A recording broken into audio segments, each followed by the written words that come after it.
वादी कश्मीर में मजमूई तौर पर हालात पुरसुकून हैं। धीरे धीरे मामूलाते जिंदगी पटरी पर लौट रही है। श्रीनगर में सुबह 9 बजे तक आज भी दुकानें खुली हुई नजर आईं। सड़कों पर निजी गाड़ियों की आमदोरफ्त देखी जा रही है। वहीं वादी कश्मीर के कुछ मकामात पर दफा 144 अब भी नाफिज है।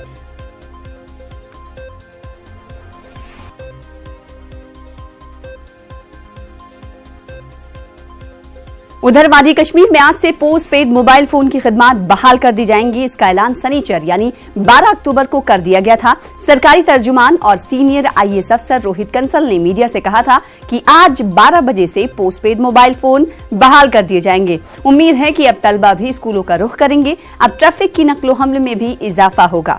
आपको बता दें कि 5 अगस्त को जम्मू कश्मीर से दफा 370 हटा दिया गया था, जिसके बाद जम्मू कश्मीर में मवासिलाती निजाम मुनक़ता कर दिया गया था। अब धीरे धीरे मोबाइल फोन सर्विस, इंटरनेट को बहाल करने की तरफ जम्मू कश्मीर इंतजामिया गामजन है। आज का दिन काफी अहम है क्योंकि आज से पोस्ट पेड मोबाइल खिदमत बहाल की जा रही हैं। परवेज हमारे साथ जुड़ रहे हैं, हमारे नुमाइंदे श्रीनगर से। परवेज, जब से आर्टिकल 370 की मनसूखी की गई तकरीबन 2 महीने से ज्यादा का अरसा बीत चुका है और आज का दिन काफी अहम है कश्मीर के लिए कि पोस्ट पेड खिदमत बहाल की जा रही हैं।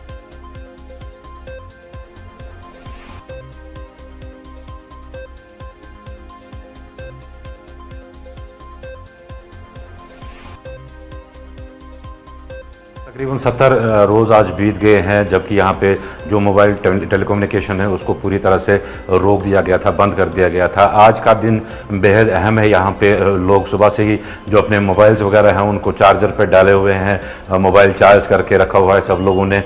इसी उम्मीद से कि जो 12 बजे जो सरकार ने ऐलान किया है कि 12 बजे से मोबाइल फ़ोन्स जो पोस्ट पेड ज़्यादातर जिसमें आते हैं उनको रिस्टोर कर दिया जाएगा, उनको एक बार फिर से चालू कर दिया जाए।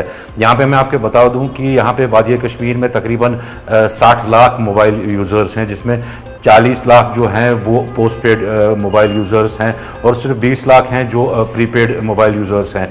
तकरीबन 40 लाख मोबाइल आज 12 बजे से चालू हो जाएंगे, जो कि लोगों के लिए एक बड़ी राहत है। सरकार को उम्मीद है कि ये इकदाम उठाने से जो हालात हैं उन पे काफ़ी एक अच्छा असर पड़ेगा। नॉर्मलसी की तरफ एक कदम उसको ये मान रहे हैं, वो अंदाज़ा लगा रहे हैं कि शायद ये रेस्टोर होने से, मोबाइल फ़ोन रेस्टोर होने से जो बच्चे हैं, स्टूडेंट्स हैं, वो अपने स्कूलों कॉलेजों का रुख करेंगे।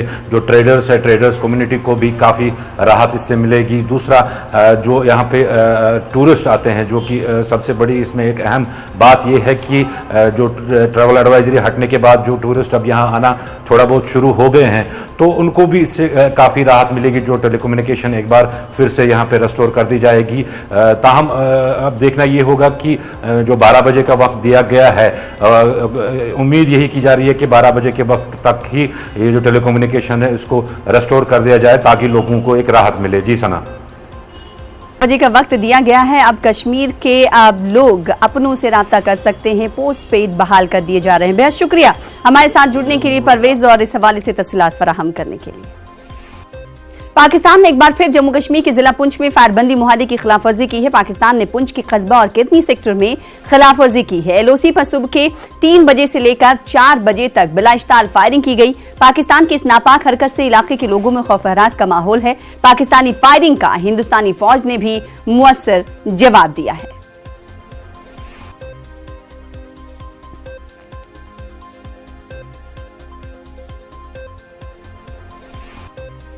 और अब बात एफएटीएफ की।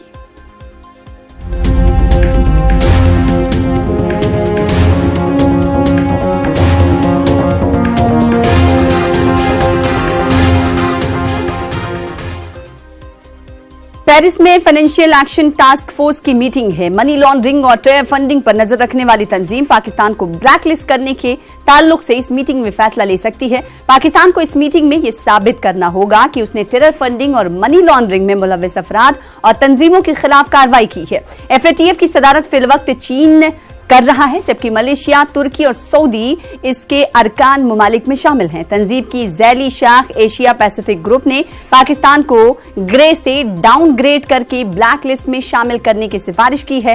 पाकिस्तान की निगाहें चीन, सऊदी अरब, तुर्की और मलेशिया पर होंगी। अगर 3 ममालिक ने पाकिस्तान के हक में वोट दिए तो उसे ब्लैक लिस्ट में शामिल नहीं किया जाएगा। वैसे अगर पाकिस्तान ग्रे लिस्ट में भी रहता है तो उसकी भारी कीमत उसे चुकानी पड़ेगी। पाकिस्तान के वजीर खारजा ने अप्रैल में कहा था कि अगर पाकिस्तान ग्रे लिस्ट में भी रहता है तो उसे सालाना $10 बिलियन का नुकसान होगा। शैलेंद्र वांगू, आज FATF की मीटिंग होने वाली है और इस मीटिंग पर सभी की निगाहें जुड़ी हुई हैं। आज ये तय होगा कि पाकिस्तान का आने वाला मुस्तकबिल क्या कुछ होने वाला है। शैलेंद्र, बिल्कुल जाहिर तौर पर ये प्लेनरी काफी अहम रहेगी और पाकिस्तान को लेकर जिस तरह से लगातार जो पिछले दिनों जो रिपोर्ट आ रही थी उसके मुताबिक पाकिस्तान ने काफी कदम नहीं उठाए हैं आतंकवाद को रोकने के लिए, आतंकवाद पर लगाम लगाने के लिए, ना ही टेरर फंडिंग को लेकर ठोस कदम पाकिस्तान ने उठाए हैं। इसमें सबसे बड़ा एग्जाम्पल यही है कि पिछले दिनों ये चर्चा आई थी सामने कि जहां हाफिज सईद जैसे ग्लोबल टेररिस्ट को पेंशन दिलवाने के लिए पाकिस्तान सरकार ने खुद अप्रोच किया था UN सिक्योरिटी काउंसिल को, ताकि उनको पॉकेट मनी मिलती रहे। इसको लेकर भारत ने सवाल भी खड़े किए थे कि एक आतंकवादी के लिए एक तरफ पाकिस्तान कहता है कि हम लड़ाई लड़ने के लिए सीरियस आतंकवाद के खिलाफ, लेकिन वहीं एक आतंकी को पॉकेट मनी दिलवाने के लिए एक देश जो है वो UNSC पहुंच जाता है। तो ऐसे में वहीं साथ ही साथ जो फंडिंग लगातार हो रही है आतंकवादियों की, इसमें भी कोई रोक टोक नहीं है। पाकिस्तान लगातार इस तरह के समर्थन जो है वो आतंकियों को दे रहा है।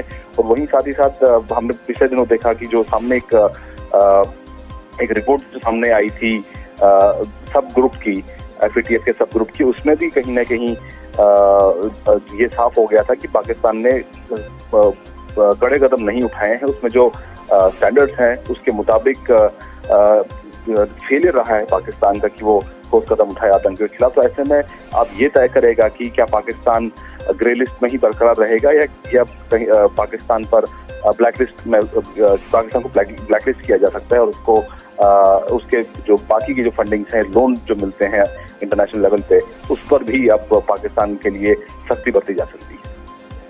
बेहद शुक्रिया हमारे साथ जुड़ने के लिए और तफसील फराहम करने के लिए शैलेंद्र वांगू।